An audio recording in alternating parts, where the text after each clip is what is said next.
boy is dangerous.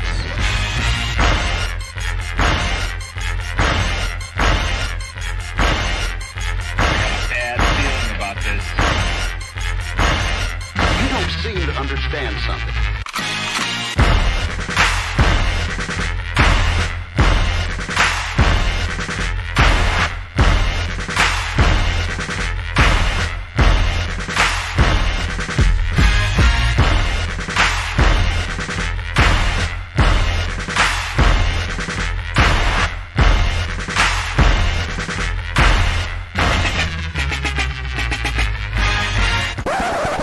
The thing that I like most about being a dad is that I see that I'm about to impact the world.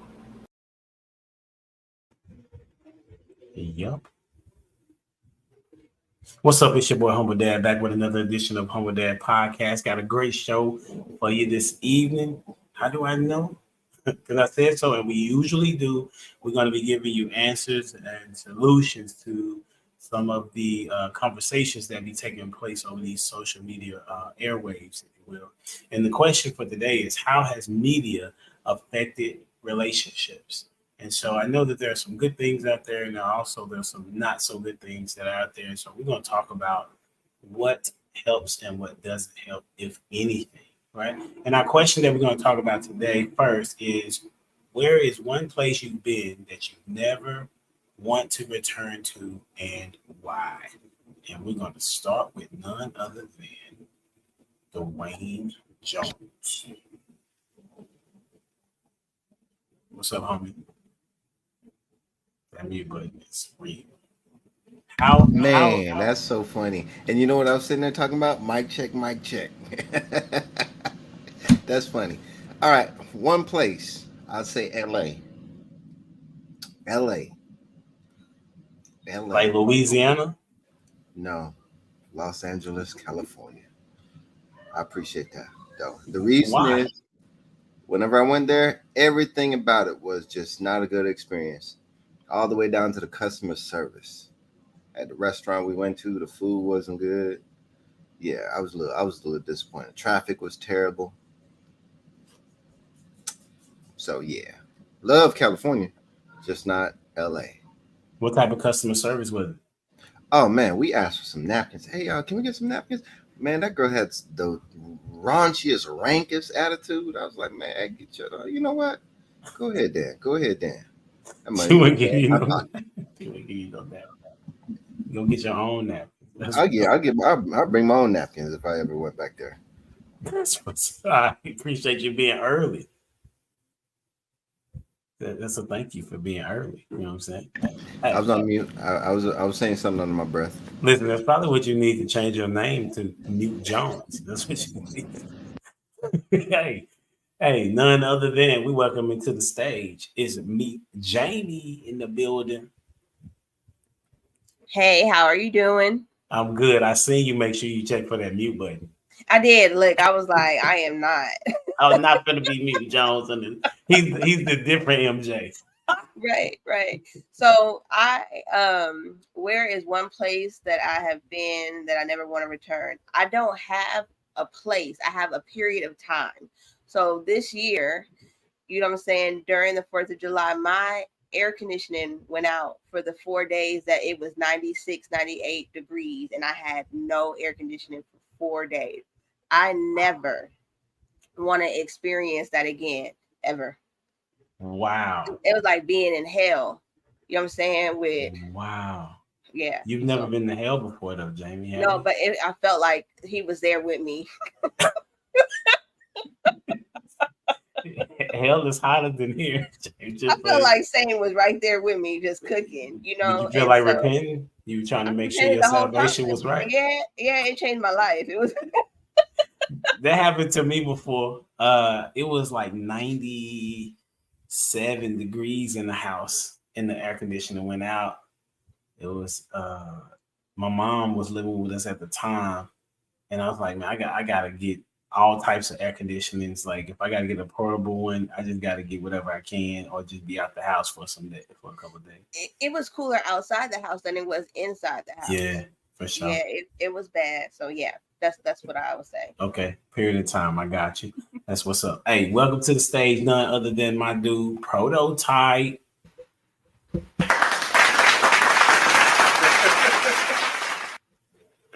What's up? Oh, what's happening, man? Chilling real good. A place I would never want to return to, Denver. Really? Terrible. Wow, what happened? There's no black people there. I didn't see any black people in Denver. My God. None. The only black people I did see, and you can't necessarily count it, was like bums living on the street. You can't count them as black people because they no, not really, no. So black people, so bums can't be black people. Like what? No, can't count that. But I didn't see none going to work. I didn't see like none at the restaurants, and then like the service at the restaurants, just like Wayne said, the service was terrible. And I felt like, hey, like, am I racist? Or, like, are they racist? Like, I don't understand. Like, I had a 7-hour layover. Like, okay, like, I got 7 hours to explore the city. I explored that whole city. I walked from the stadium to their art district to their business district, caught the train. I seen no black people not going to work, not doing nothing. I was just like, I don't like the city. No. Wow. Okay. Denver. Denver. All right, I got you. Hey, one's there now, Russell Wilson. He's there. No, he in Pittsburgh now, baby. Oh, yeah, that's right. My bad. That's right. Here we go, Steelers. Here we go. Okay. It's gonna be real. It's real fun. All right, here we go. None other than Miss Taken in the building. I will never go back to China, ever. Talk to me about that. It was such a experience that somebody couldn't pay me to go back.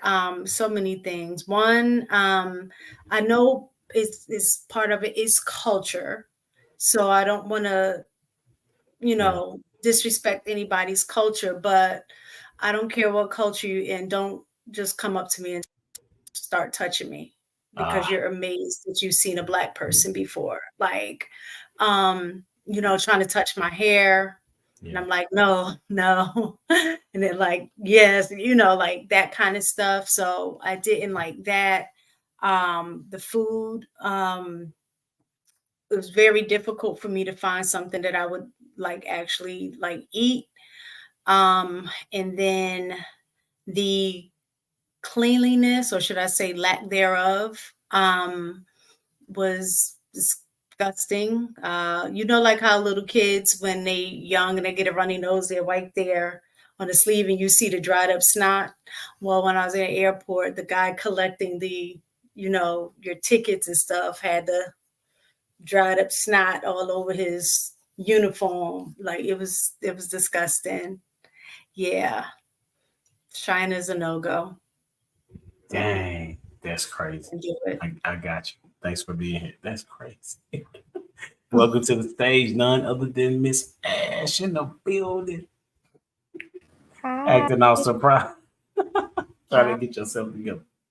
Yeah. What's going on? It's not gonna happen. I'm not gonna get together. I'm tired. It's been a while. I know, because these people got me out here acting crazy and stuff. Try to be a good parent, take the kids on vacations and stuff. Y'all talking about where y'all won't go again? I'll never go to Great Wolf up there in Grapevine again. What? That's my only. Why? First of all, after you done been in Kalahari, Grapevine for what? What's the difference? The size of the play area. I don't know since the last time I've been, if they expanded. But I'm gonna tell you now, if you're up there trying to go to Great Wolf, up there in Grapevine, just go ahead and say you're there because you go to Kalahari. Where's Kalahari? It's on the other side of Austin, Round Rock. Just came back. It's a little bigger. That's what you're saying. It's not a little, baby. They got a whole section over there to the left. Okay, that makes sense. You ain't got to go over there to the hotel. You ain't got to even look at the hotel. Just unless you just want to, baby. You go over there, enjoy the pool and the waterworks and all that, and the tomfoolery. It, The it arcade. probably are the prices different because I know Great Wolf Lodge is like $400 to $500 a night. Give or take, depending on when you catch it. I'm just saying. Oh, okay, for sure. But yeah, I never go there again. I ain't got no places that I haven't been, but I can attest to Prototype when he said he was up there in Colorado that there's no black people. He said Denver, like there's no black people I'm in saying Colorado. where I was, because I was in Keystone. Okay. There were not.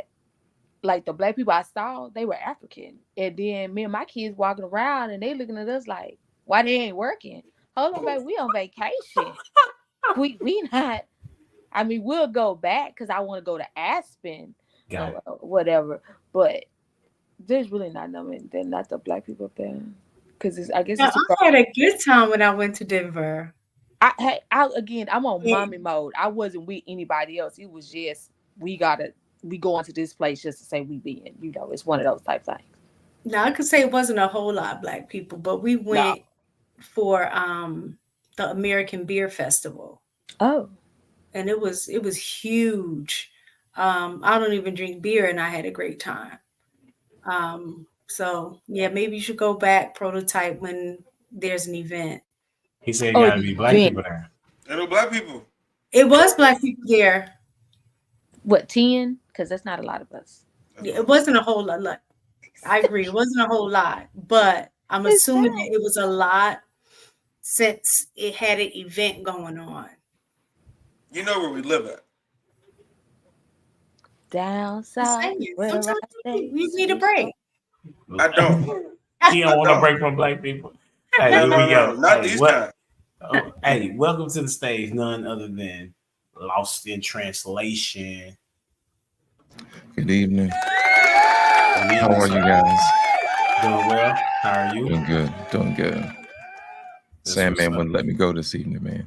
No, I understand. Hey, the question is, where is one place you've been that you never want to return to, and why? Jackson, Mississippi. And we already know for the obvious reasons.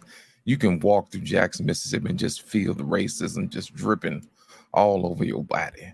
You can't ask people for direction. No, well, what's it to you? And all this stuff. I'm like, brother, it's 2024. There's no need for all of that. You know, we get along here in 2024, man. You know what I'm saying? I'm from Alabama, but dang, man, Mississippi, they still stuck, brother. I do not want to go back to Jackson, Mississippi. Okay, I got you. Yeah. That makes sense. For me, I would want to, but like I don't think that I would go. But I lived in India for like 6 months, and not being able to eat, you can't eat beef at all, right? I think lamb was pretty good. I got sick from eating, roadside the food on the, the vendors on the side of the road. I got really sick. You can't drink the water. You see animals roaming all over the place. I think there was like this.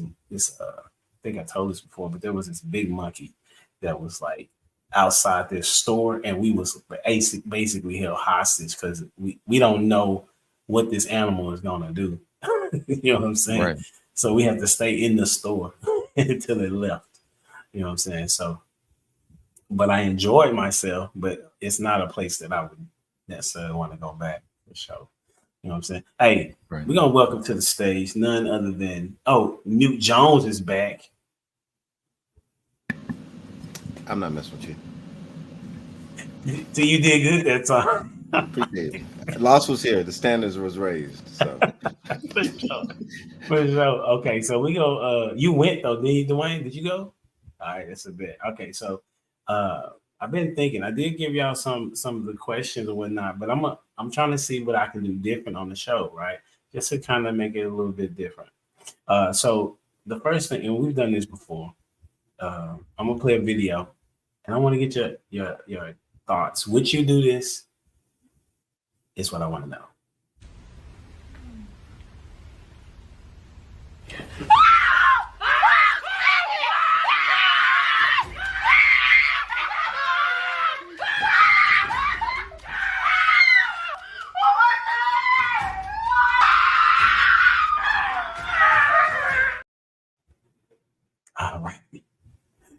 Did y'all see?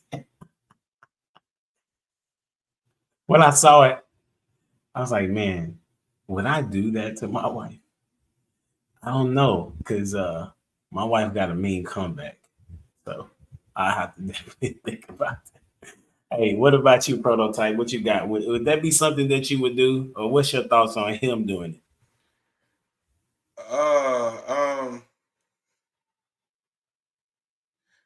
I'm scared to say it, but I mean that's some white people stuff, man. Like who does that? Who plays But with that was a cockroaches? black person that did it. No, it wasn't. No, it wasn't. I mean, in my head, like that's what happens when you jump over there like that. You know what I'm saying? So you're gonna experience some different ways of comedy. Like they got a different humor than we do. You know what I'm saying? So it's just, hey. But no, I wouldn't do that or play like that. It just sounds a little wild. No worries. Who you got going there? Let's go with Dwayne Jones. Mute Jones. Appreciate that. Would I do it? You know what? Probably while we're young. You know what? I ain't trying to take nobody's life because, hey, my wife hates water bugs, cockroaches, whatever you want to call it. Absolutely loses it whenever there's one. So no. I would, but I wouldn't record it. I wouldn't want to record my own death.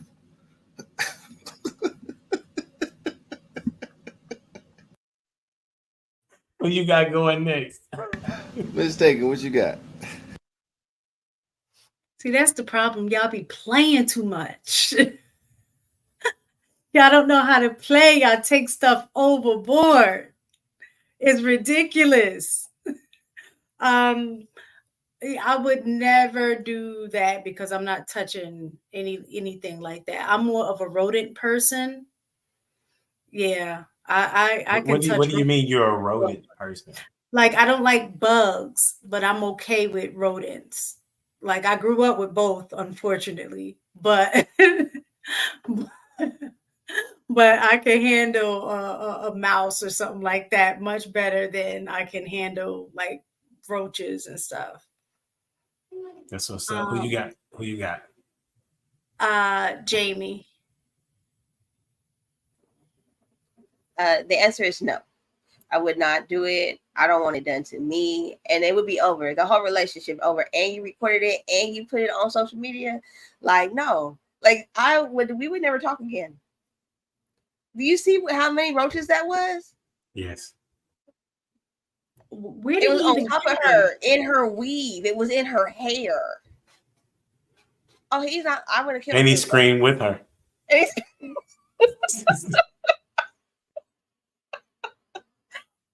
Oh, my blood pressure went up. No.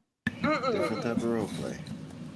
You said that's some weird type of role play.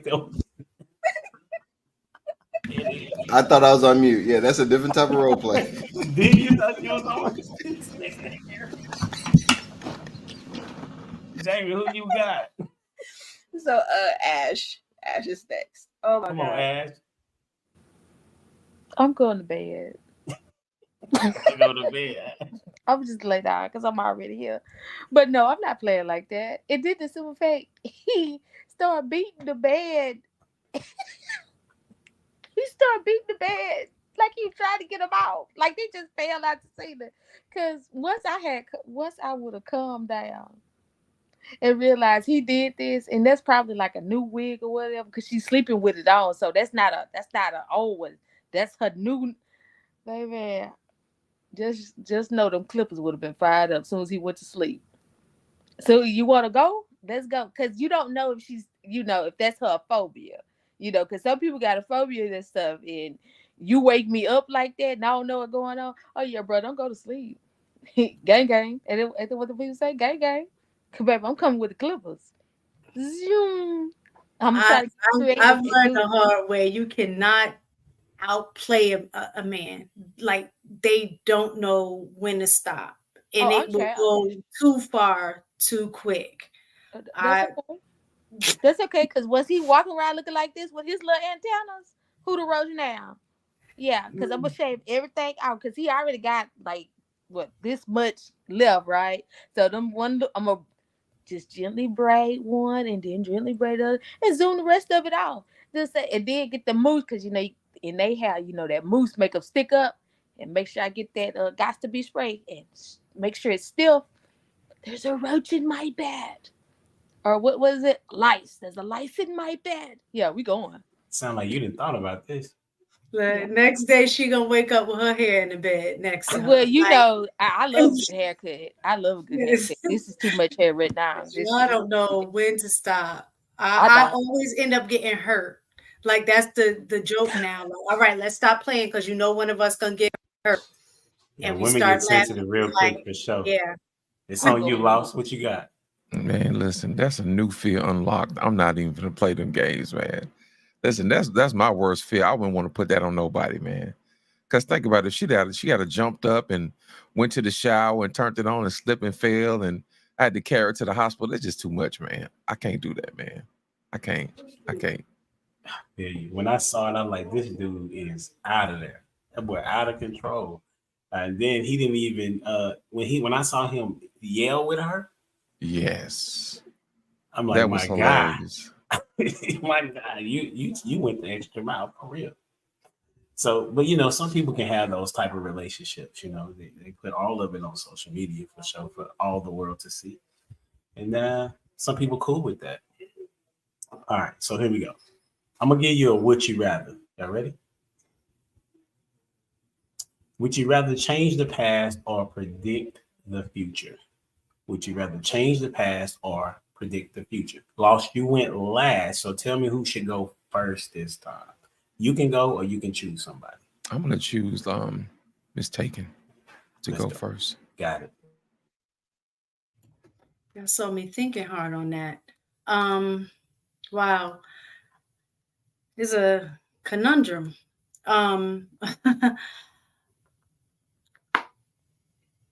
One thing, a predictor of future behavior is past behavior, right? So I would say change the past because I think it can help predict the future. But then sometimes if you go through things in your past, that helps shape other things. So yeah, I'm gonna stick with the change the past. I'll change the past. Okay. Who you got? I'm gonna go with Dwayne. Appreciate that. I would say predict the future. And the reason I choose that is because the past, I might not even actually make it this far. Sometimes they say rewrites and something might happen. The next day after I change that, it might not make it. So I'll just predict the future to see how much time I got left. Ash, what you got?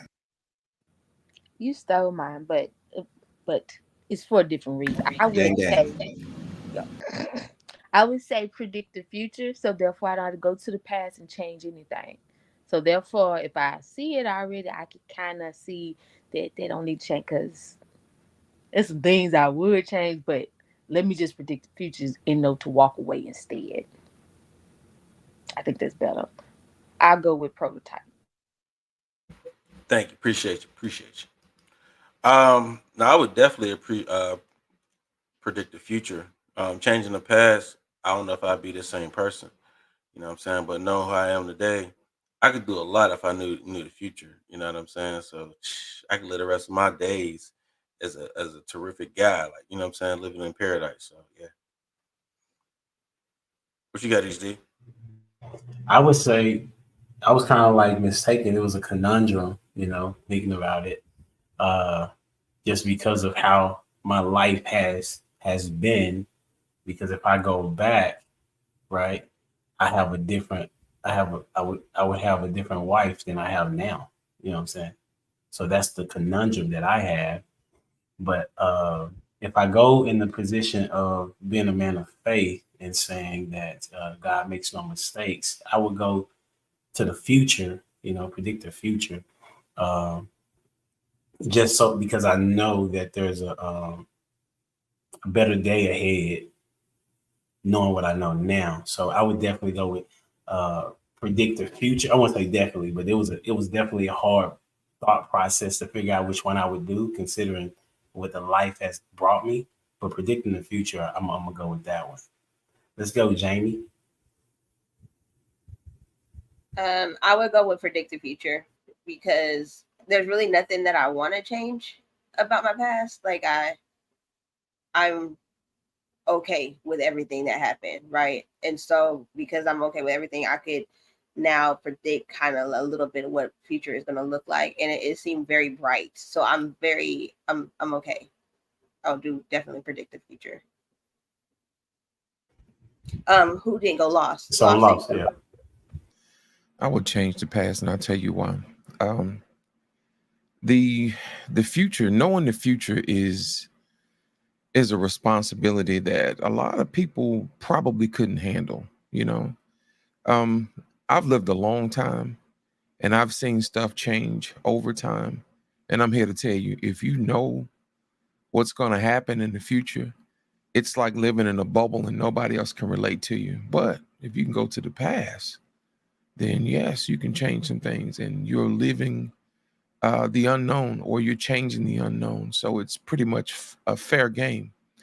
Because I put it like this. I've seen some things, man, my whole entire life coming, and I've seen them come to fruition, and having to live your entire life to watch it happen and try to tell people in advance and they still don't listen. That is the worst feeling ever. You know what I'm saying? And it's like nothing that you can do to just say, hey, look, this is what's going to happen, whether you like it or not. And then they turn, oh, that ain't gonna, and then it happens. You looking at them like, I told you, So I would like to go back to change the past, because if I can go back to change the past, I can make a difference. But as far as changing the future, there's nothing I can do about that. Nothing at all. That's interesting. It made me think about this TV show that I don't know if it's on Netflix. I can't remember, but the black people were superheroes, and I think it's in Britain. Maybe do y'all know what I'm talking about? Yeah, it's called Supercell. Supercell. Thank you. Yeah. Supercell, right? Really good show. Shout out to those that wrote that and played in it. And one of the superpowers of the guy, the main character, is that he can go into the future, right? And he could control things that may happen by going back in the past. And I don't want to do a spoiler alert, but if you go, he has an opportunity to see what's going to happen in the future. And so he goes back in the past, in the real time, before there was real time. He went even further back, and the outcome was still the same to some degree, right? And so that's what made me think about going to the future more, so predicting the future more than going to the past, because it's more than likely that it will still remain the same, some of those outcomes, for sure. All right, good stuff. Hey, y'all got kind of deep on that one. Let me see what I got over here. So we're going to go to the question. All right, here's another question. Instead of would you rather, we're going to go to something connected to, I guess, social media. But I wanted to kind of give shout out to my mom. She be trying to tell me that I need to do better on my show, right? Okay. So I was like, okay, I think my show is good, but I'll give you some type of insight to what I'm willing to do, right? And so her and some of the other people that watch the show believe that that I'm one-sided in my thought process when it comes to women and men, right? And I say, listen, I don't think you really pay attention to all the shows. You know what I'm saying? Like we tell men, especially Prototype, we tell men when they trash. You know what I'm saying? Especially if they guessed and they on the wrong side of the fence. You know what I'm saying? Hey, but with that being said, we've talked about this before, but I want to see how y'all will put this together. How can men design a vision? How can men design a vision? So if you don't know and you've never been here to listen to me, I believe that every man should have a vision. I'm sure other people do too, but I think that you should have a vision before you even set out on your journey to put somebody else in your life, right? And so there are ways to do that. And so we're going to talk about that. So you can give me one or two things that a man could do even if it's from the woman's perspective, what is it that you see that that man may need to have a vision? All right, cool. We're going to start with Miss Taken, the guest of honor. I'm trying to think. How can man design a vision? I think the vision. Okay, I think it has to start with him having knowledge of self. He has to learn and develop himself as a man first to kind of understand. I think understanding yourself will help lead to your vision. That, and then let me see, it was something else that I thought about as well. It was the understanding of self. Oh, and then identifying a purpose, or what his purpose is. So I think being able to have knowledge of self, that can lead to you identifying what your purpose is, and then you can develop your vision around that purpose. Gotcha. Who you got going next? So you want women to answer it first? No, everybody. It's up to you. It doesn't matter to me. Oh, okay. Because you said from a woman's perspective. I just wanted you all as women to know that we still, or the people that are listening, that you still want to hear what a woman thinks about a man and him putting together a vision. Mm-hmm. So y'all may see a different angle that a young man coming up doesn't see, as well as you may see a blind spot that we have. Mm-hmm. So one of the things also in terms of with purpose and vision, I do think those kind of go hand in hand. But one of the things that I have learned in regards to your purpose is that your purpose has to be bigger than you. So therefore your vision has to be not just about you as well. So those two would go hand in hand. I'll go with Lost in Translation. Thank you, Ms. Taken. I think one of the main things that a guy can do to develop vision is to understand what wisdom is, because life is one of those things that changes. We can always have a plan for this and a plan for that, but the most important thing is to make sure that you apply wisdom in all that you do, because life changes in ways that you can't be ready for. We can write down all the plans that we want, but I assure you there is something that was coming that you did not plan for. So I would say learn how to develop wisdom.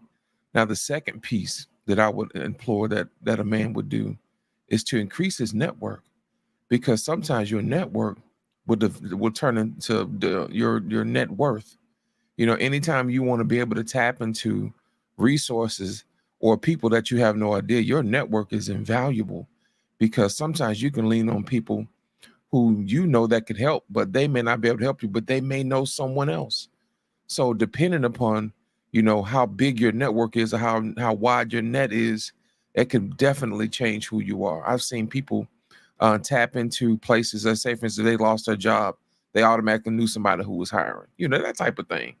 Or if they need somebody to help them move or something like that, that network is always there. So your supporting cast is very, very important.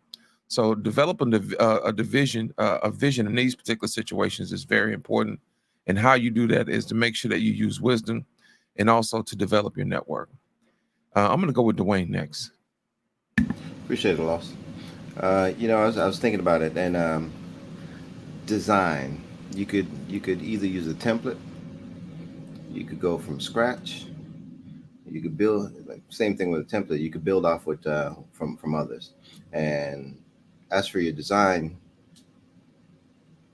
what you're doing is you're seeing what has happened around you. And then I wrote down manifestation of the unseen based off what you have seen. So that to me is faith. But then it's faith in what? So just like what Lost was just saying is, as for your network and the people around you, you look and you lean on the people that you can trust, and you identify the people that you can trust, and you cut those out of your life, and you build off of that. And then sometimes you identify, based on yourself, areas in which you can't even trust yourself. So the importance of that is the maturing over time and becoming better over time, and figuring out and finding out where it is that you would like to go based off of where you have been and where you have seen that you, or where you haven't seen but you want to go. So as for from a design standpoint, as for the vision, that's how I look at it. You're the author, or you're the artist of your vision. And I'll go with Jamie. It was because I was so focused, huh? I was like over here writing. No, yeah. Mid sentence, you were drafting it. Cut off that mind. I was, because I was actually compilating everything kind of everybody had said into what I would tell somebody if I was coaching them, right? So I would say the first start would be the fear of the Lord, which would be, if you fear the Lord, then you were going to obtain wisdom, right? Then you would get knowledge of the Creator, which would then give you knowledge of self. Okay. When you realize your knowledge of self, then you create a sphere of influence, just like Jesus did. He got his 12 disciples, the people that would influence him throughout his journey, right? And then once that happened, he decided the level of impact that he would have, not just on himself, but the community around him. And so, but in order to really see the vision, understand the vision, there's a process, a breaking process of anybody. And so as God is breaking you and delivering you and changing you, those are the things that you are going to help other people do. So a part of your vision and your purpose is helping people, once you get out of these situations, helping other people get out of them as well. And so your purpose will create a different impact once you realize that your struggle is a part of your purpose, right? So if you don't never struggle, if you never grow, if you never get agitated, if you never get that pressure to turn into a diamond, right, then you'll never know what God's vision was for your life. And so that's my answer. I think that it kind of encompasses all of that. But yeah, people that have perfect lives, that's boring to the Lord. That's boring. He likes people that's messed up, right? Right. That's how he works. He just shine us up, polish us up, and then we do what we do. It's like that James. It's like James 1. Right. So who hasn't gone? Oh, I'm gonna call on Ash, because at some point I seen her hands go up, and I know she felt some type of way. So I'm going.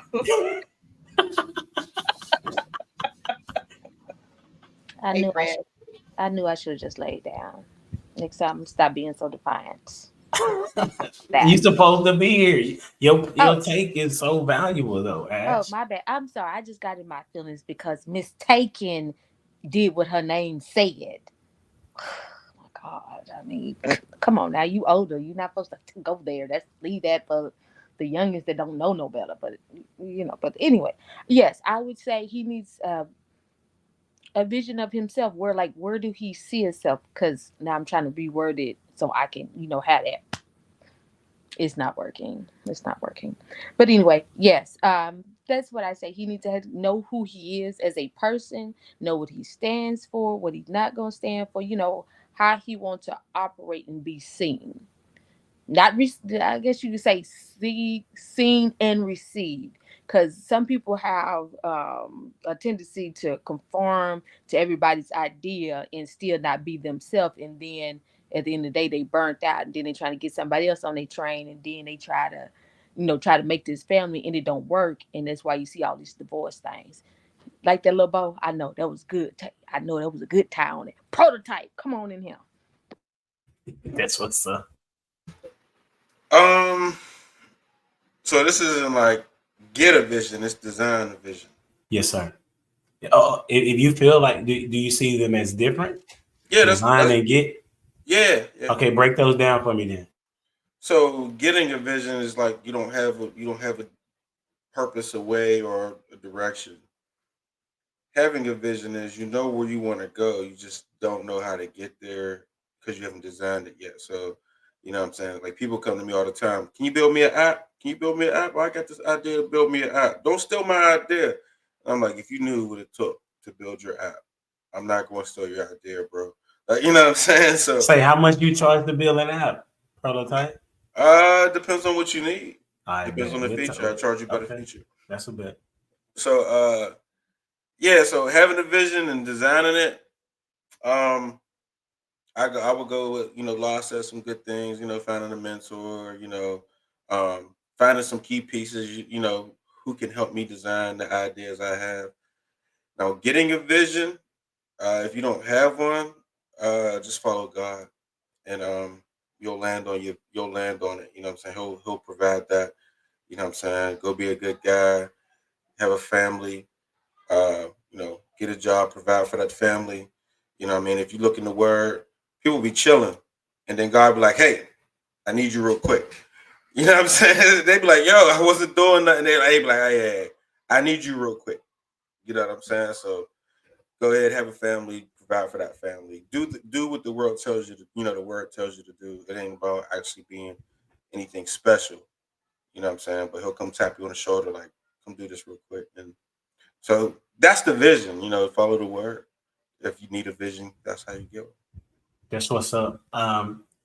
I think that's all of y'all said really, really good things. I think that's what's missing is the mentorship type deal. Seeing as though there's so many fathers not in the home. I don't want to necessarily say fatherlessness, because there are men that are active in their kids' life, but not necessarily in the aspect of being able to teach him on a continuous basis, right? Like if I had my sons only on weekends, that's going to be tough to pour into them because of what it is that they are experiencing, right? If you look at it from an educational standpoint, with me sending them to school and not doing homeschooling like I did before, right? They are away from me or from their mother and being molded by the Romans, if you will, as Voddie Baucham would say,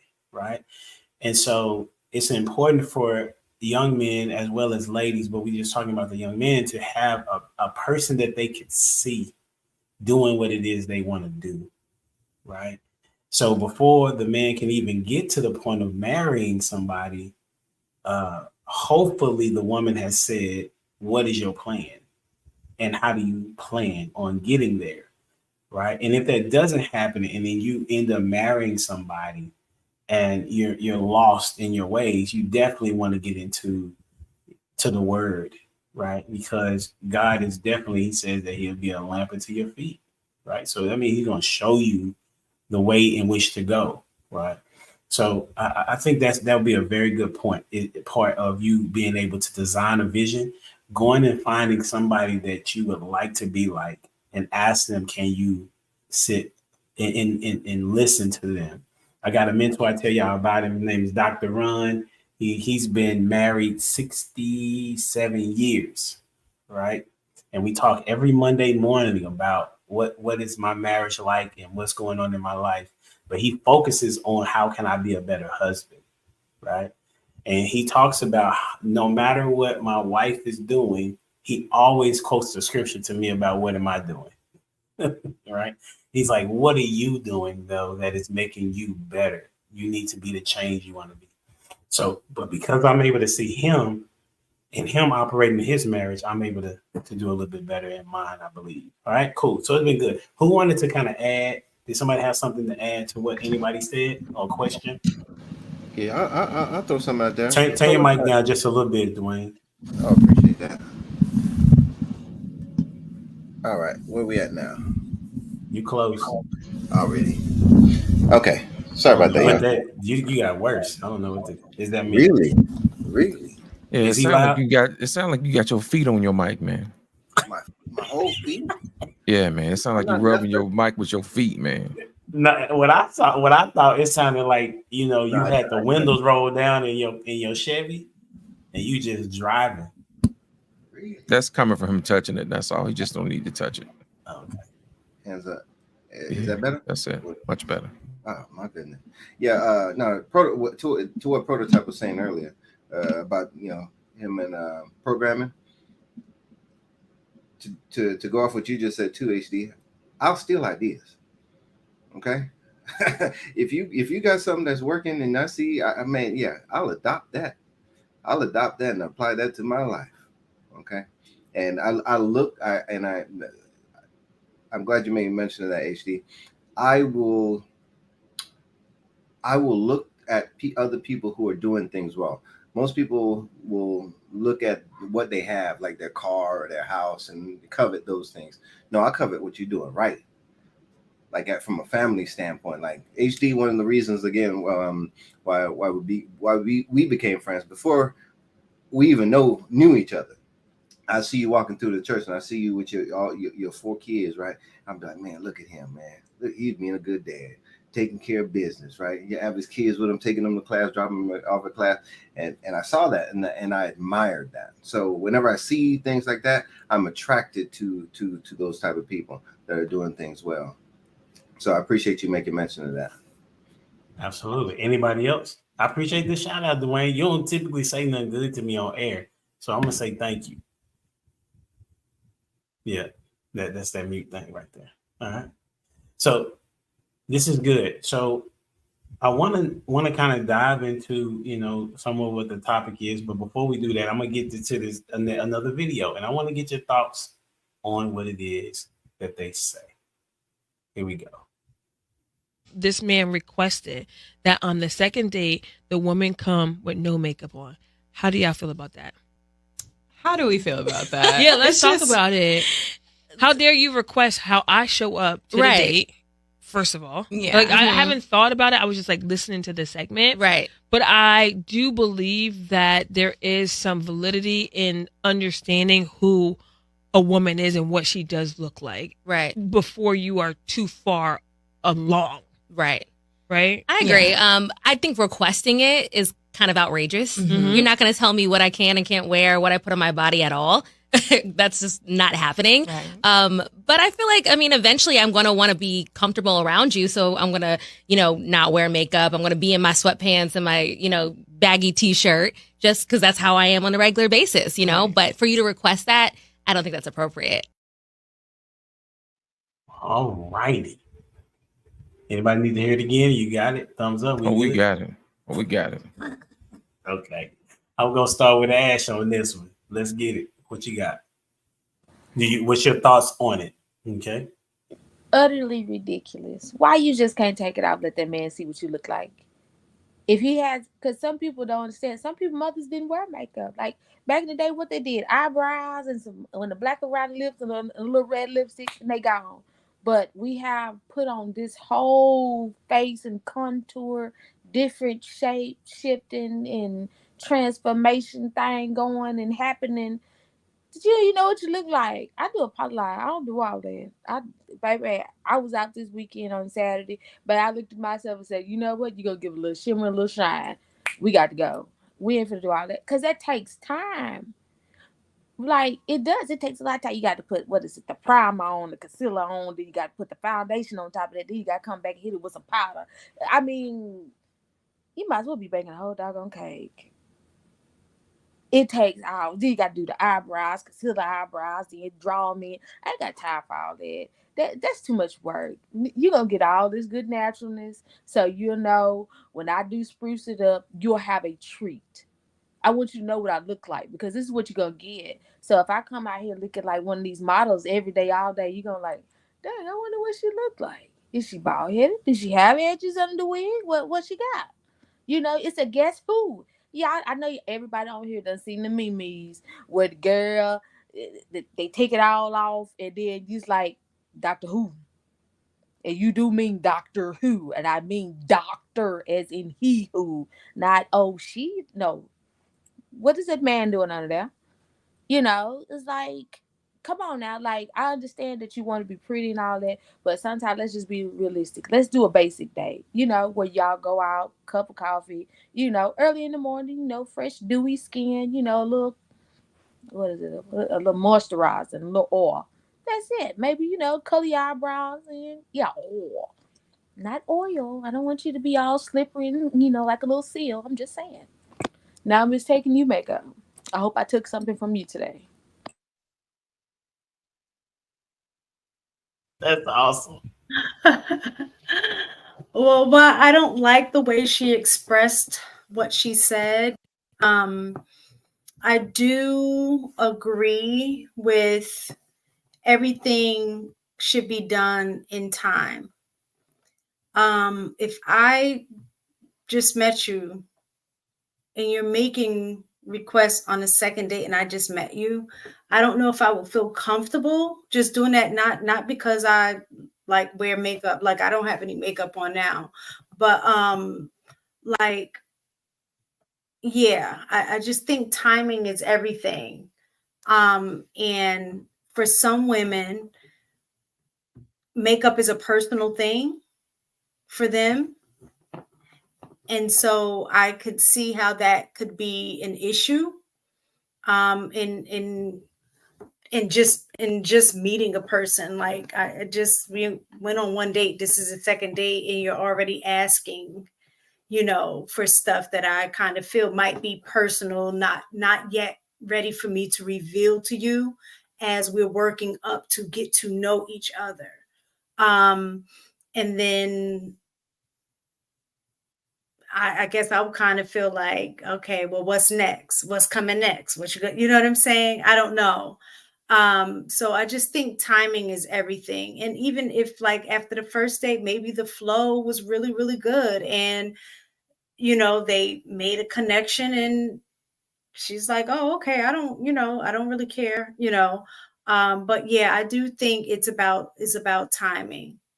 Waiting for the right time to make certain requests from the other, because I mean, I guess like a man, I can completely understand the point of wanting to see, you know, what you're working with, I guess, the natural beauty, I guess, like, you know, take off the makeup, the eyelash. I got to see what's under that. I mean, because this generation, that makeup they be doing, like totally transform you into something totally different. So I can completely understand the request, but again, it's about timing, because looking at women in this day and age, would a man feel comfortable if on a second date a woman was like, I'm gonna need you to show me your bank account statements, or, you know, show me your credit score. Like certain things are very personal.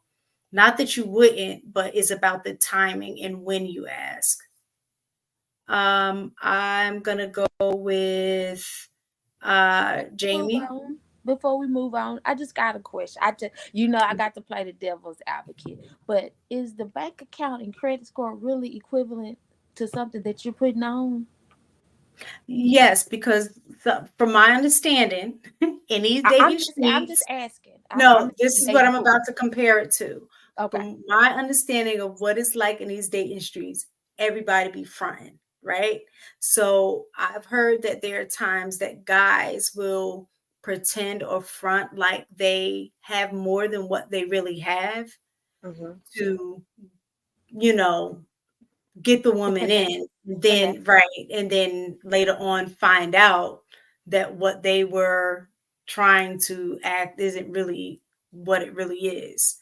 But they say the same thing with the makeup though. The makeup isn't. Well, I know. I agree. That's what I'm saying. That was why that's why I compared it. I said it's like the same thing for both of them trying to share something that may be very personal too early, but it means something.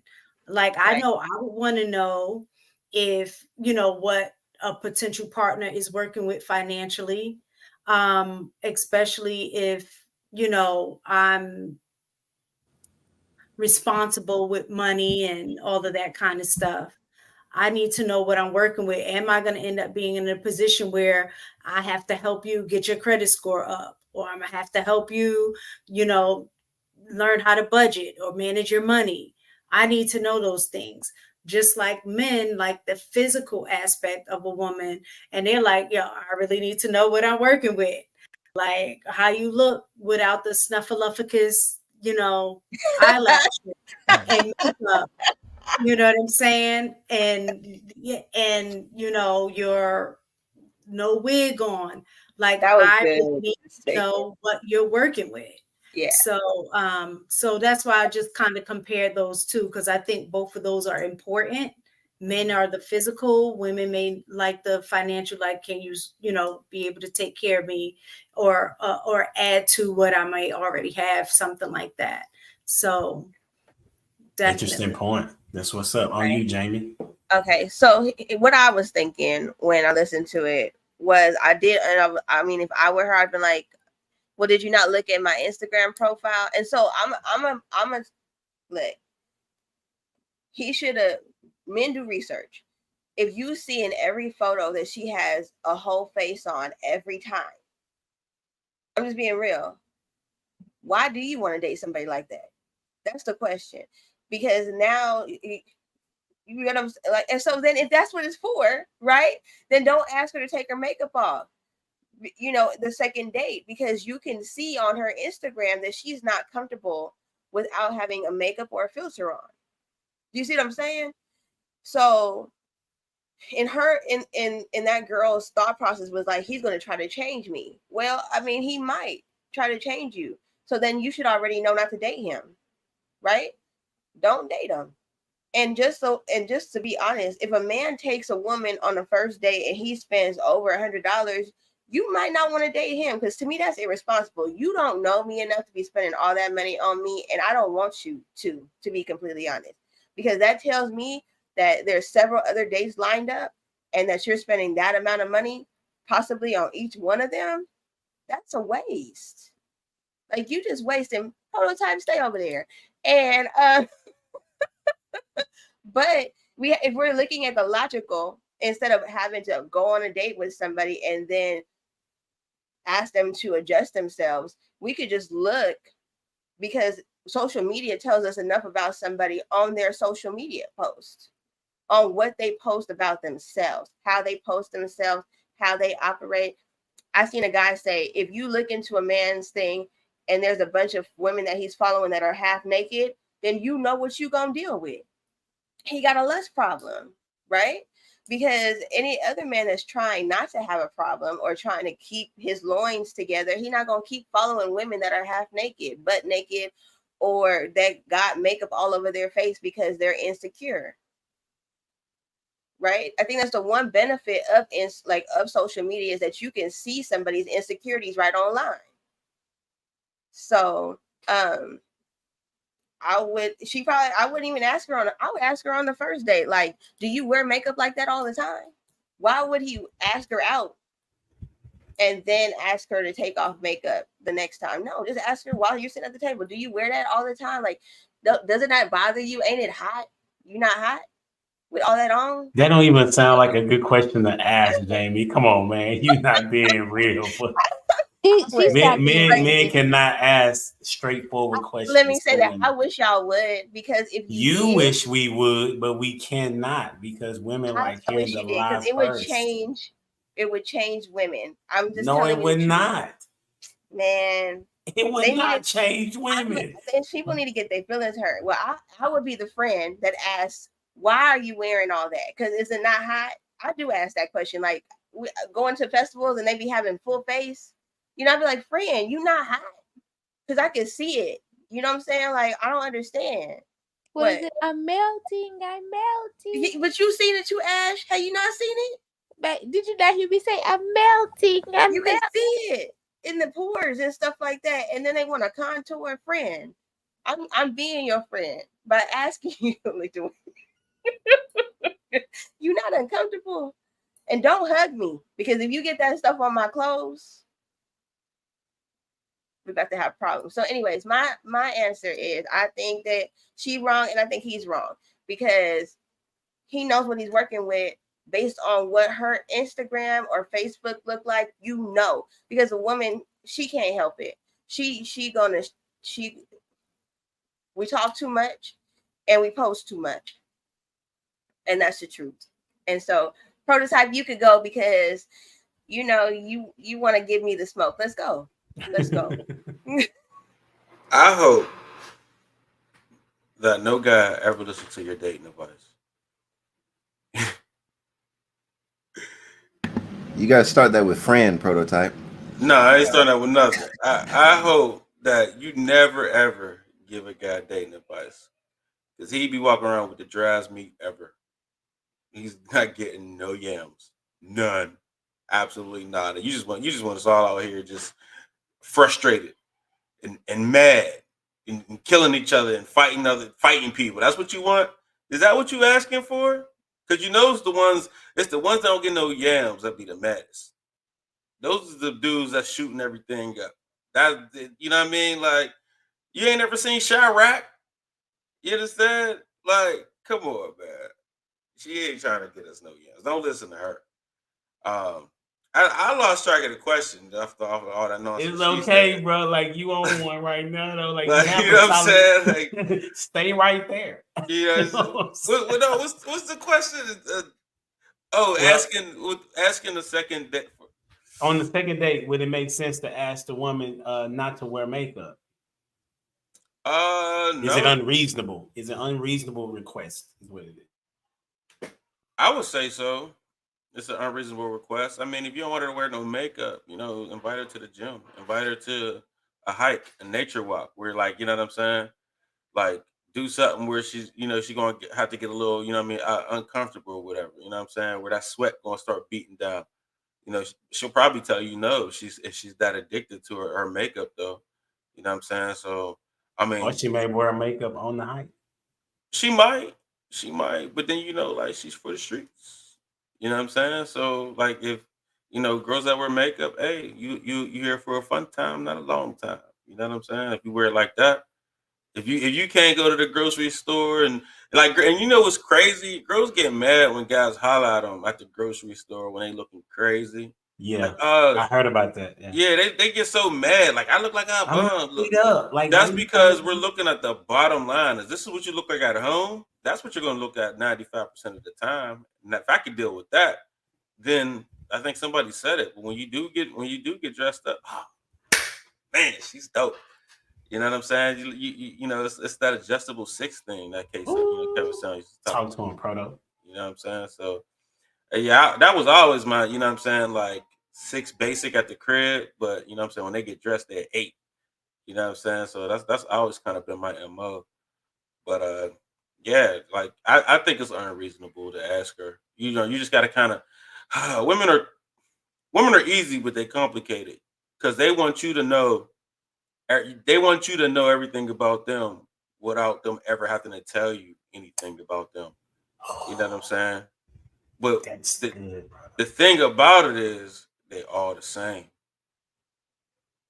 You want me to prove it? All women will tell you that they're not the same.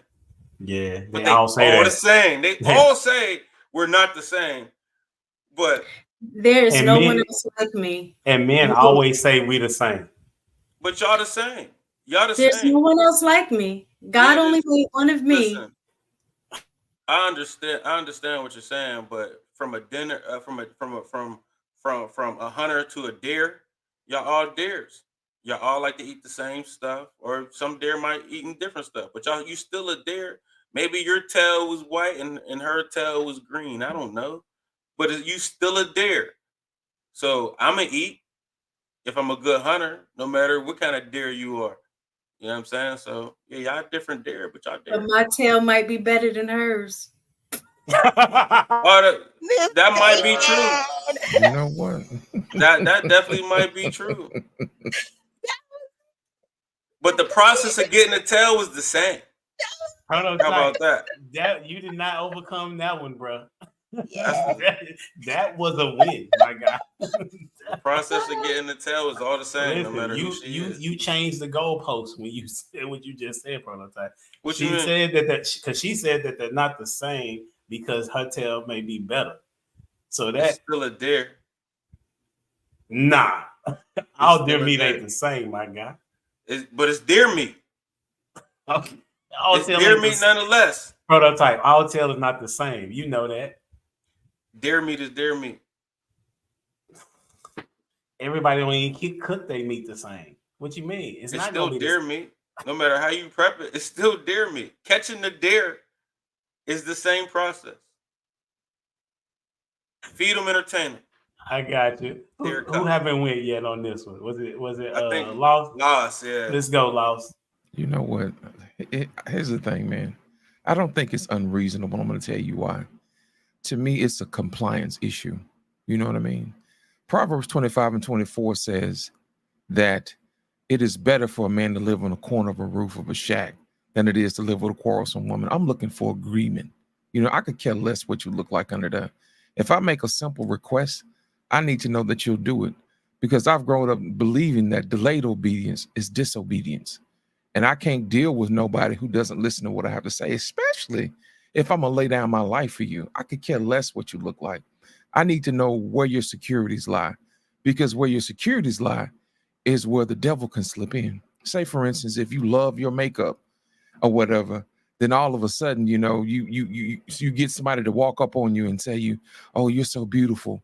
Well, that's a chink in the armor right there. You know, all somebody got to do is tell you pretty. And next thing you know, you letting somebody else whisper in your ear, you know, stuff like that. Or I'll give you another example. You always worried about what your friends say. You highly influenced by people who don't live in this house. And one of the rules is thou shalt not covet your neighbor. You know, don't listen to what other folks got to say. When you leave your mother and father, you cleave to your husband and you become one, forsaking all others. If you haven't learned to do that yet, then you don't deserve to be over here. You know, with somebody who knows what's going on, how this thing works, that lets me know, A, if you've been trained, and 2, if you know the rules. And if you don't know the rules, and if I ask you to do something and you give me pushback, that lets me know you don't deserve to be in my presence. Because at the same time, on the second date, I'm going to tell you why. Just like Jamie said that he shouldn't be going around wasting a whole lot of money on different women, I'm not going to waste a whole lot of money on one person. You know what I'm saying? I just can't do it. You know, I need to know whether or not you're going to comply right away. That's all that is. And remember, I'm the one who's supposed to be asking to get married. So I should be the one asking the questions. You know what I'm saying? And when you've earned your position to find out what my credit score is, when you've earned your position to find out what's in my bank account, then I'll let you know. But my thing is this: if I tell you to show up with no makeup on, that's going to let me know everything I need to know. A, are you going to comply? Or B, is there insecurity that you haven't addressed as a child or as an adult? And my thing is this: I don't need anybody around me who don't know how to address their insecurities or somebody who doesn't comply. Because like I stated earlier, delayed obedience is disobedience. Let's go, Dwayne. Well done, Loss. Appreciate that. You know what? Compliance. He made a request, and the defiance to that request told me everything that I need to know. Actually, you know what? One date, that's a cheap get off. You got off cheap, because that's all it took for you to realize asking on the second one. The first one, it's a meet and greet, and it was the first impression. So maybe it's something he didn't like, and maybe he just wanted to cut to the chase. And you know what? I look back and I think that was a gentleman. Okay, that was a gentleman. He didn't ask her on the first day. He let her off, and then it was the second one. But then what made him even more of a gentleman? Some of these dogs out here, or hunters, are trying to undress him from the jump, right? So he's just asking, hey, do you mind undressing your face? Undressing your face, not your body. Like, he wants to see what the face actually looks like. And you know what? With all that contouring, I wouldn't mind just taking a detour, okay? And what I mean by that detour is to what Prototype was saying, right? No yams. I would diagnose myself with DD, desert. Okay, I'd much rather be dry than to be out here simping, because that's exactly what you're doing. You're compromising your own standards. So for me, I'm not big into the whole cosmetology scene, the makeup and all that. I like a natural woman. I want to know that the person that I lay down with in the evening is going to be the same one I wake up with in the morning. Okay. And I'm talking about temperament. I'm talking about looks. I'm talking about all of that, the whole package. So for me, I don't like the fluff. I don't like the fluff. Imagine getting a car and you drive it fresh off the lot and you take it home and then that joker just is not the same. And it has to put on something in order to get back that. It's my bad. I digress. Bro, Keep going. listen, I want to commend you, my guy, because if you could go back and look at the tapes when you first got on this show, bro, you was like, what is this going on in my world? But you have built up this confidence, my guy, and you've done what I thought you would be. You know what I'm saying? Because these are the type of conversations me and Dwayne have offline, and why I think he's very important to the show, along with everybody else, because you look at it from a different angle than other people would, right? And I told you that we needed your perspective, just like we need everybody else's. And I think that just like with Ash, with Ash, she has her saying, she's like, everybody already took my answer. Well, in fact, that's not true. She's gathering her thoughts, which is fine, right? And when she begins to provide her insight, right, you see it from a whole different world, right? Same thing with Lost. He's very eloquent when he speaks, and he wants you to come into his world and see exactly what he is seeing. And so he articulates it in a way. Then you have Mistaken, who is our veteran on the scene.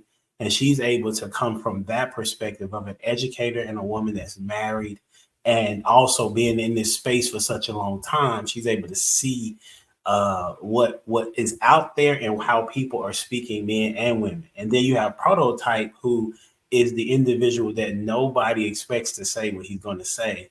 But then when you review it later on, when you go look at the tape, you're like, oh, that dude was making sense. And then you watch and you listen to other women talk, you're like, oh, okay, Prototype was right. You know what I'm saying?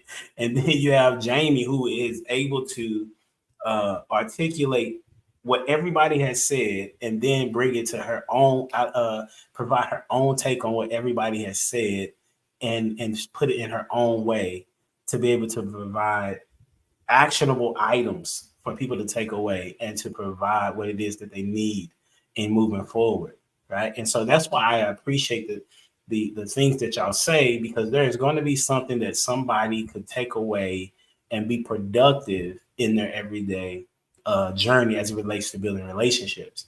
And so that was one of the reasons why I wanted to have this conversation tonight, was how has media affected relationships? And what I wanted to do is design a platform where there's a healthy conversation where people can listen to one another and be able to take away from that. So with that being said, this is going to be maybe our last question, more than likely, right? The question is, what has social media done for relationships? You can give me the pros, you can give me the cons, you can give me what you've learned, what people should learn, whatever you see fit to say that. And we're going to start with Prototype.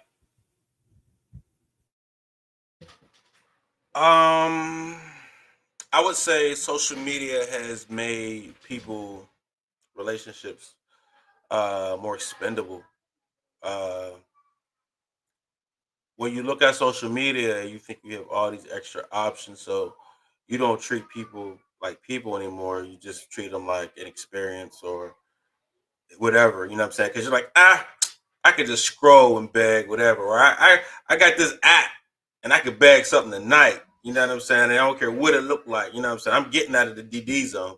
You know what I'm saying? So it's just one of those things where like social media has basically dehumanized relationships and dehumanized people. You know what I mean? So it makes you care less about whatever's going on, because you think you had this perception of of everybody in the world you have access to. You know, the girl in the next county, the girl in the next town, the girl across line state. You know what I'm saying? Somebody 4 hours away, a flight away. You know what I mean? You always pick up. You can pick up somewhere from anywhere. So, yeah, that's what social media has done, is dehumanize people. You know what I mean? Because when we grew up, our parents married the person that was close to them, and they wasn't thinking about marrying or going out and finding somebody that's like 2 towns, like, you know what I'm saying? Now it's like nobody's willing to settle, because I could catch a flight and find the person I really want. So It dehumanizes people. So that's what I would say social media has done for relationships. That's what's up. Who you got going next? Let me go with Mute Jones.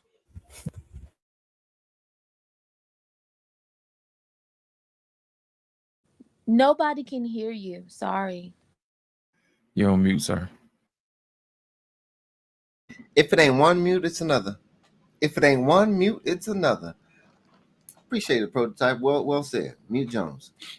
I'll change that to my little tag at the bottom. I despise social media. I really do. I haven't been on Facebook in probably 10 years plus. I feel as if social media has made relationships even more superficial. From a romantic standpoint, books and movies used to do it, right? But now you have a medium where you get to covet other people's experiences. The woman will look and see the fun that someone is having, like Prototype says, is for the food and entertainment, watching other couples having fun, being entertaining with each other. And then the guy also then gets to be on social media and look at women that are half dressed and think that their wife is boring. So in that, it builds up a more superficial, simplistic human being, because they look at what other people are doing and realizing that their life may not be as fun or enthusiastic as somebody else. And that's what goes back to the whole makeup thing too. Sometimes, and forgive me, but I told this to my oldest daughter. She's 18. I said, you know what? God should have made you ugly.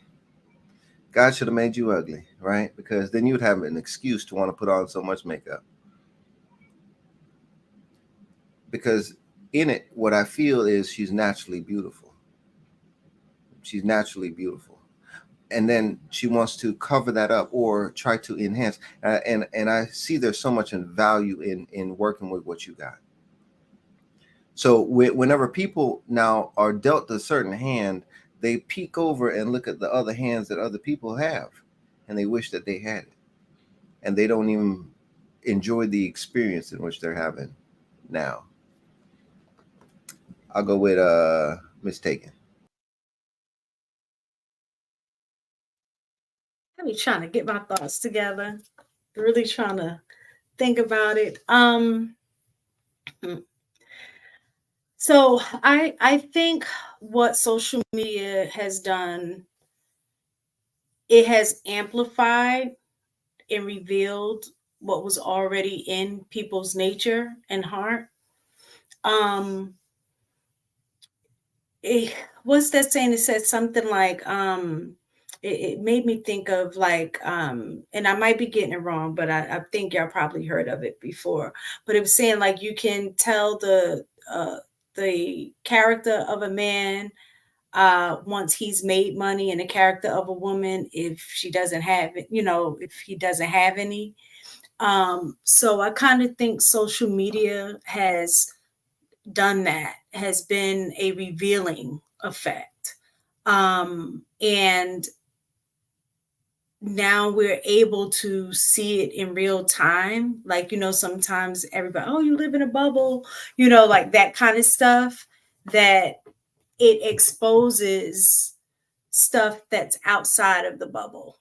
Like what we think was normal in our bubble, we're now seeing that like, oh, shoot. Like, I know that's what has happened to me since being on social media in these spaces. Is I have seen, it's crazy because we were just talking about this a few days ago with my family. And this isn't anything directed towards you guys, but being in this space has really worked against, I guess, my perception of Black men. And what I mean by that is the Black men that I see and hear in these spaces are not the Black men that I grew up around and that are in my life on a regular basis. So I realized that I guess I was in a bubble, and I didn't think that I was. Because I'm like, no, I'm around a girl. Like, I lived in the hood, came out the hood, lived in the suburb, like I felt that I was like well-rounded, had exposure. But I guess my exposure came at the expense of gravitating towards those who I was used to being around. So that just reinforced in my mind that most guys are like this. But being on social media, I have come to realize that I was in a bubble. And unfortunately, and I'm just speaking for, well, no, I could speak for both. I was going to say for women, but for both, that unfortunately now seeing what social media has morphed into and what has amplified people in the way that they engage with each other. Like Prototype said, just being very disposable. But the truth of the matter is I think that's been the game for a long time. Get what I can get and move on. But now I think it can happen in rapid succession over, being able to have access to so many different people. The other side to it, the good side, is that you have to be intentional in dealing with social media, because there are programs like your show, Humble Dad. There are programs that I've been intentional about making sure that was in my rotation, so I can learn. I can say that there have been areas that I've definitely grown in since I've been in this space. So much so that even my husband has made mention. So I think with any tool, you have to use it the right way. And social media can be used as a positive tool if you're intentional about wanting to grow and do better in your life. You can gravitate towards those things within social media that you normally may not have been able to have access to. Sometimes there are therapists on here giving advice that is good. You have pastors, that are teaching the word, doctors giving great information. So you can pretty much use social media to get, therapy for free if you can't afford it, but just knowing where to, look is the key. Or you can use it for bad. Unfortunately, I think social media is a reflection of the bigger world, in that typically people find it easier to gravitate toward the negative than they do the positive. And because of that, I think that has impacted relationships, not just romantic relationships, but I just mean relationships in general. Parent to child, because kids are on the social media, they seeing how other kids are, behaving, and then, they're very, like a sponge, and they soak everything in. I think certain things are appropriate. I know you see it at the, school, so all of the influencers, like that kind of stuff. So it's not just relationships among, men and women in terms of romantic, but also, friendships and parent-child relationships as well. I'm going to go with Ash. Ha ha, I win. You didn't steal it. Delusion.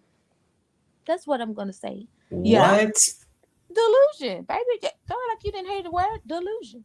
Making people delusional. People paint well the lines of my oldest father, Tupac. I can paint a perfect picture. Because basically that's what they're doing. You can crop yourself anywhere. You can, edit your body, scope your face out without even putting on the makeup. This is not, ragging on anybody. You can filter yourself down to be who you want to be with social media, right? You can turn in from as prototype the DD, Dusty, and make yourself look all kinds of fines and then meet these people. Because I know y'all just saw that video where the dude pull up in the car and he's nothing like what he done posted.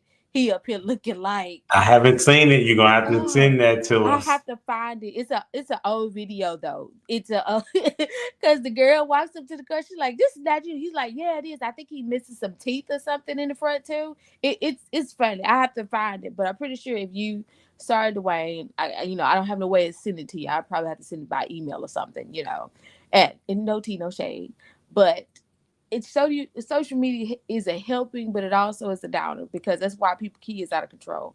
Because people ain't taking time with the kids. You give them the phone. Yes, it occupies them. But what are they watching? Me, I bust up, like I tell y'all all the time. After I get done with this, before I go to sleep, I'm going to go bust up in the room, see what everybody doing. Because I want to know. I want to hear how you're interacting with your friends, what they're watching. Because they speak to me now. Normally, them kids didn't speak to me. But now, since they've been in my house indirectly all summer, everybody's speaking. But I want to know what you're doing. What are you actually soaking up? You get what I'm saying? Because you could be soaking up the wrong thing, and then you try with me, I'm gonna have to hurt you.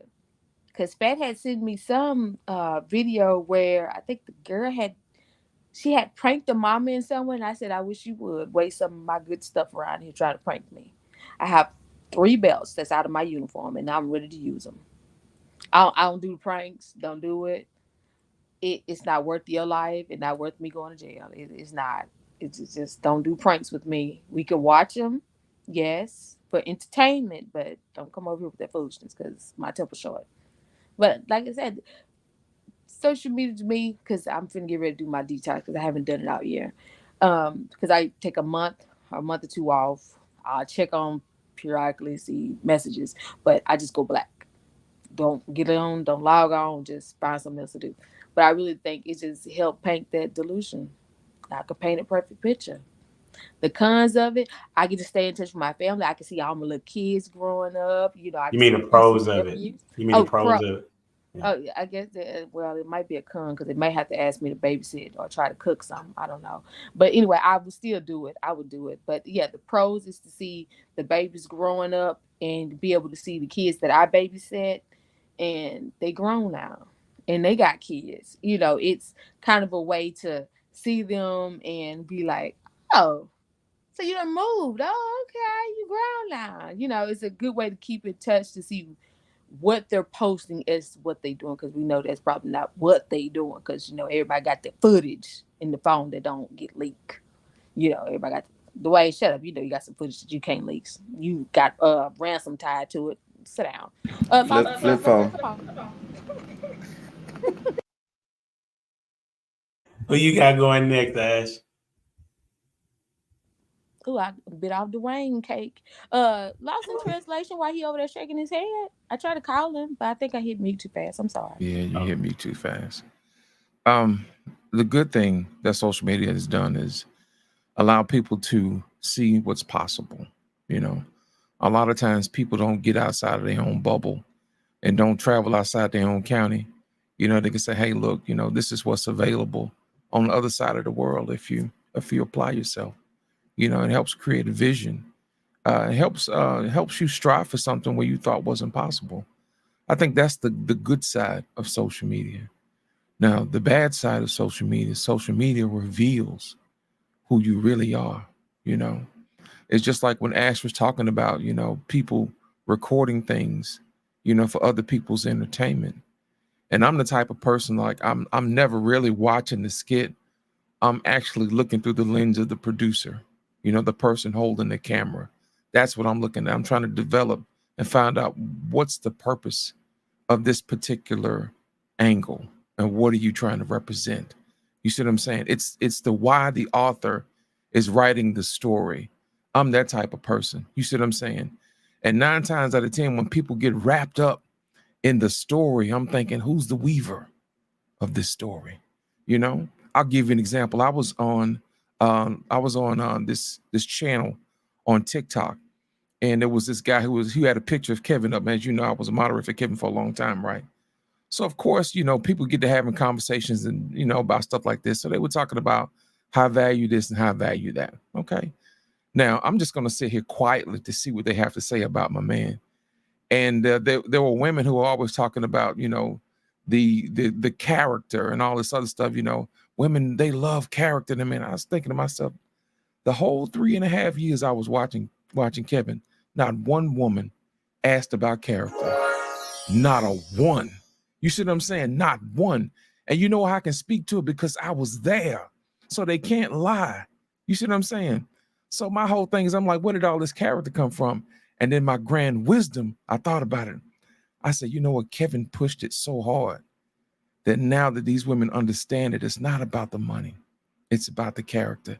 He had to lead them to that point unknowingly, because if you ask a woman, she won't comply, like we talked about earlier. Sometimes you have to lead people to wisdom or the process that they need to get to in indirect ways. Because the minute that you tell them to do it that way, their natural inclination to be rebellious is going to kick in, and they're going to miss it. It's just like when Mr. Miyagi told Daniel-san to sand the floor. He was like, why am I doing all of this? You know what I'm saying? Why am I painting the fence? You know what I'm saying? Why am I sanding the floor? And at the end, when Daniel-san had to rely on his training, he remembered sanding the floor. He remembered paint the fence. And it was because of his discipline and his obedience being applied at the same time and heeding to his master's instructions. That was the reason why he became champion. Well, see, my whole thing is this. Who are you listening to? Who's the author? You see what I'm saying? The Bible says the steps of a good man are ordered by the Lord.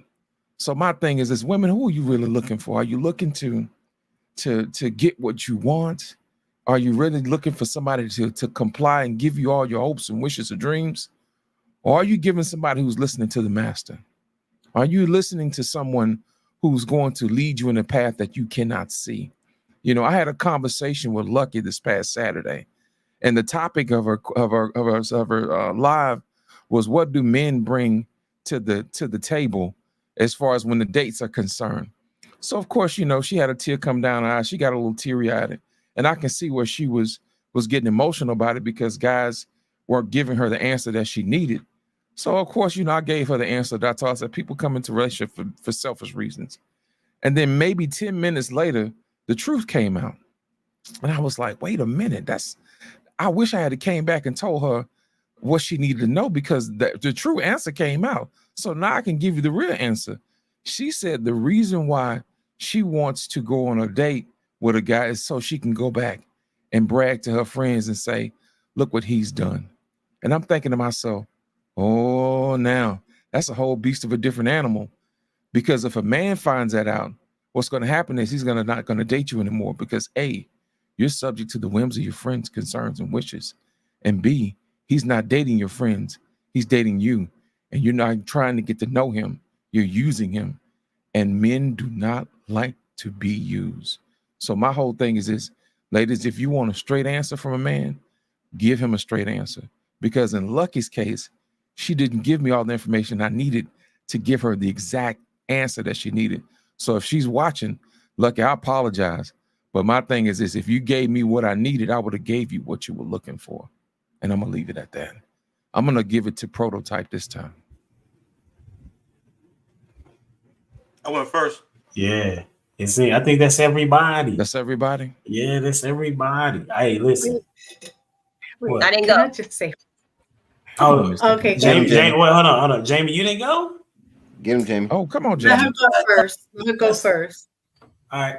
No, not what has social media done to relationship. And so I was just gonna say, to me personally, I don't feel like it's really done more good than bad, because clearly the Bible says that evil communications corrupt good morals, right? And we know the algorithm game pushes more negative content than it would the good content. So what I will say is what Miss Taken said was we have to guard our gates, right? We need to really be intentional with who we listen to so that our algorithms are different. And obviously we could go back to the video that you actually played at the beginning on the heart's intent of people on what they post, right? It's really just to get a reaction. And so you see more couples posting content that is more entertaining wise to people's eyes than to actual show that this relationship can work and we can be functional people, right? So he put his to me, what he showed was that he'd rather get subscribes and likes than like her mental health, because now when she sleeps, she's never going to trust that she's going to wake up without something on her. You know what I'm saying? Especially if that video hit the way that I think it did, which I have to go back and look, he's subject to do it again because he needs outward validation more so than he needs to be validated by the woman that he's laying next to. So now there's a distrust just based on social media. And that has nothing to do with infidelity. Mm-hmm. Right? So it might be.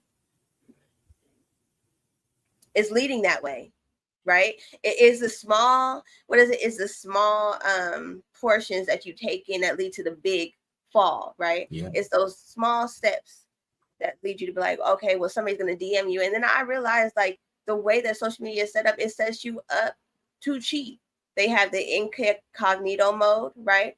Instagram got it to where you can have a conversation and it disappears as you're writing, right? You send it and they read it, and as soon as they read it, it's gone, right? So it is set up for people to go and see if the grass is greener on the other side. And if we're doing makeup and we're doing filters, we know that the grass is going to always look greener on the other side. It's witchcraft. You know what I'm saying? It is. And that's just how I'm going to end it. It's just straight up witchcraft all the way around. Man, that's what's up. Go ahead, Miss Taken. Okay, and I know y'all gonna explain this, but just, you know, I know y'all not gonna let it go, but I can't either. So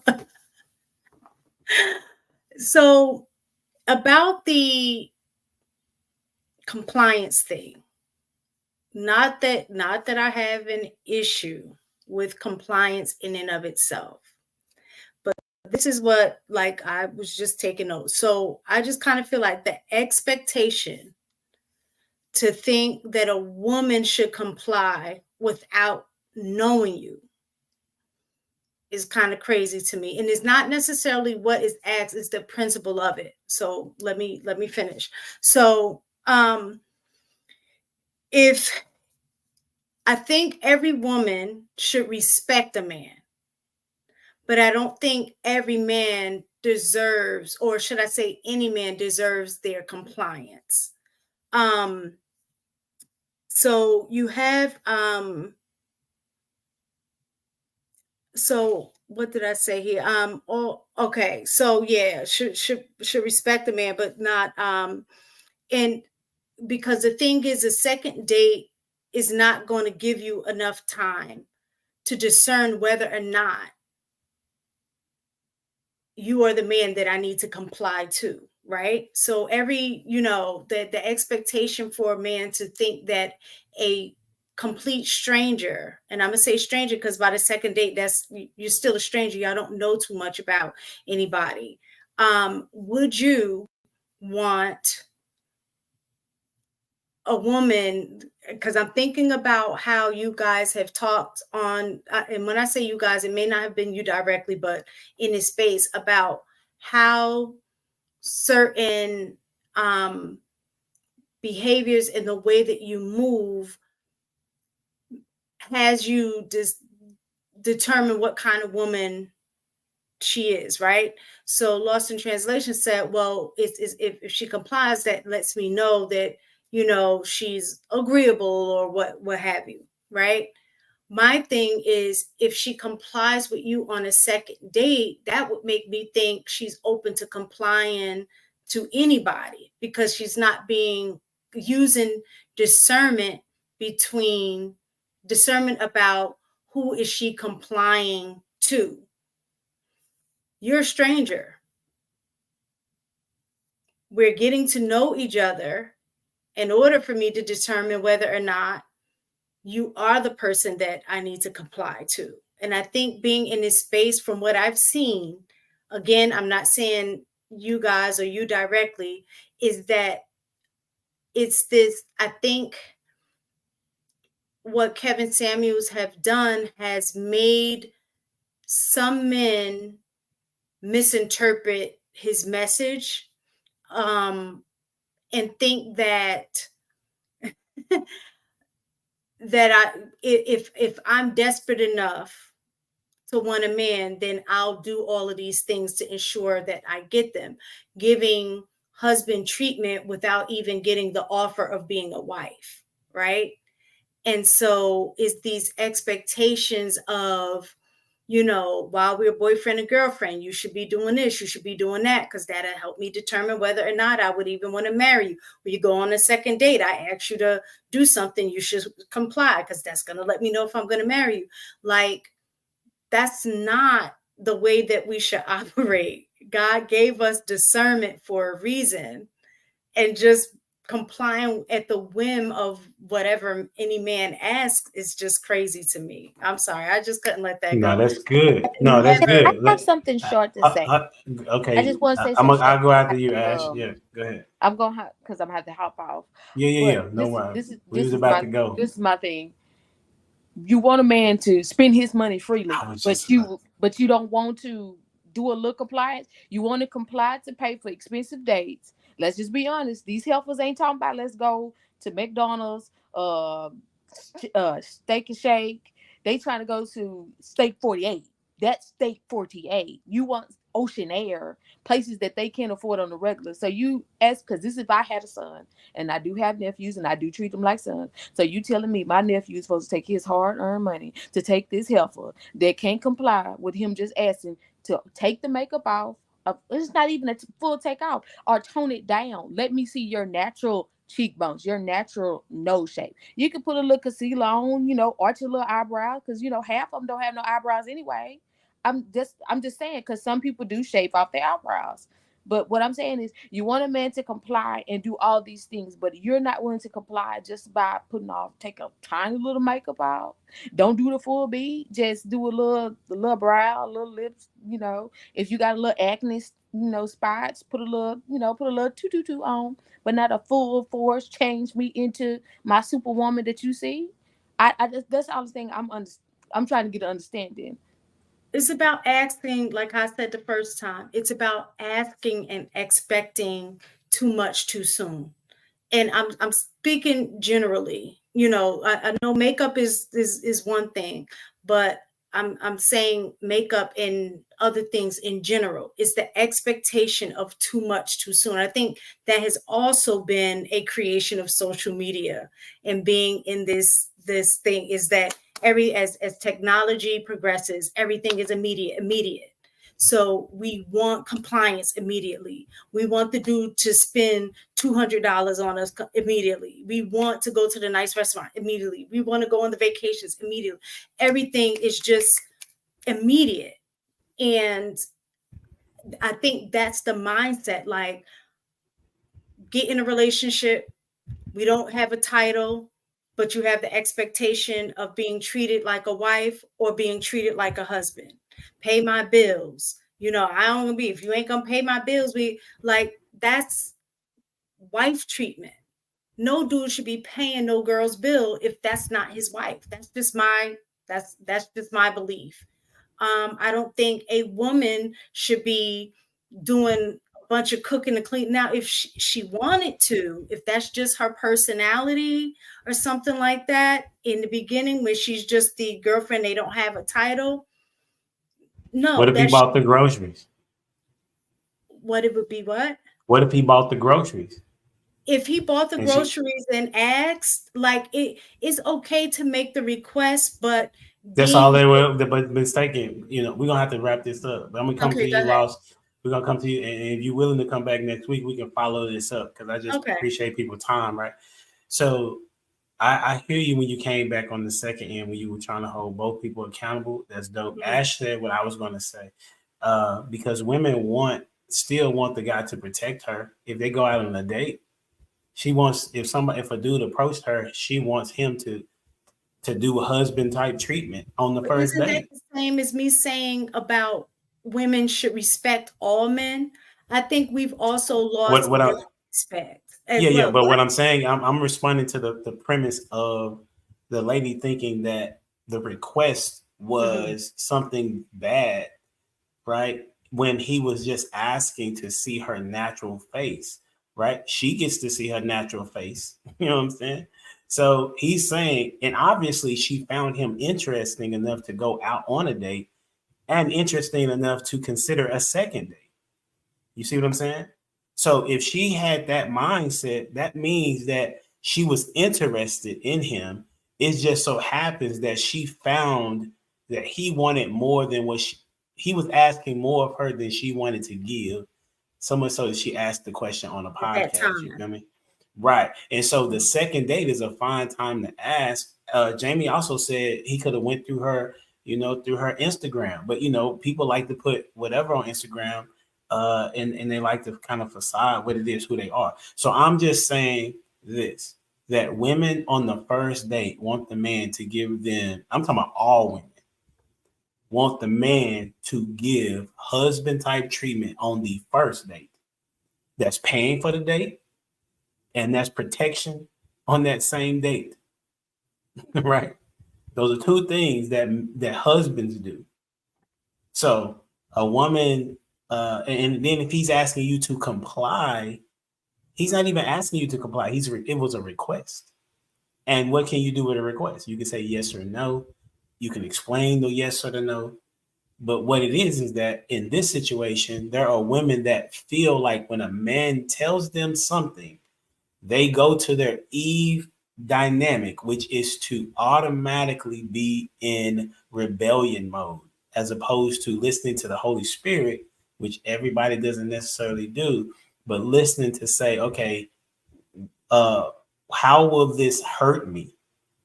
And it's not going to hurt her in the end. If you can get the last word, make it short as you can, and then we're going to wrap it up. Make sure before you go, I'm going to let everybody know, hey, Jamie, make sure y'all go check out Jamie on all the platforms that she has. Prototype, I missed last week. You got to let me know when you're going again. I apologize for that.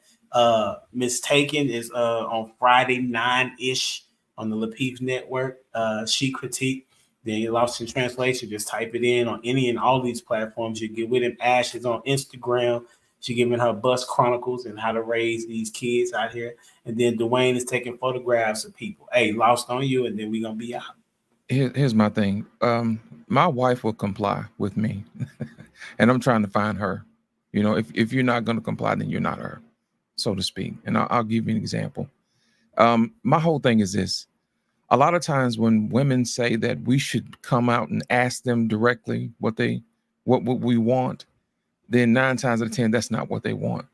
Because if I ask you to, not wear makeup, that is a more efficient way of saying, show me your insecurities. Because if I come out directly and ask you to show me your insecurities, you're not necessarily going to handle that because nobody's ever asked you that. You see what I'm saying? But if I can neatly wrap it up and put it up under what we call the lowest common denominator in math and reduce it to its lowest sum, then the easier method is to ask you not to wear makeup on the second date. Because if you don't comply, I'm going to already know there won't be a second date and I won't spend any money and I won't waste your time. You see what I'm saying? So that's how I look at it. And my thing is this, my future wife would hate me if I'm out here blowing my money on useless women, you know what I'm saying? Instead of saving for our family's future, trying to find her. I'm being efficient. I'm being thoughtful. I'm not asking for sex. I'm not asking you to come undressed. All I ask for you to do is to reveal to me who you really are so I can make a judgment on whether or not I should invest my time. And I yield my mic to the floor, sir. That's what's up. Hey, it's been real. It's been dope. Until next time, we out here. Deuces.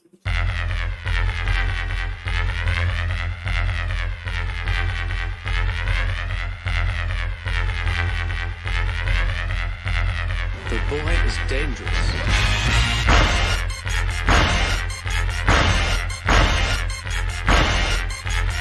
Bad feeling about this. You don't seem to understand something.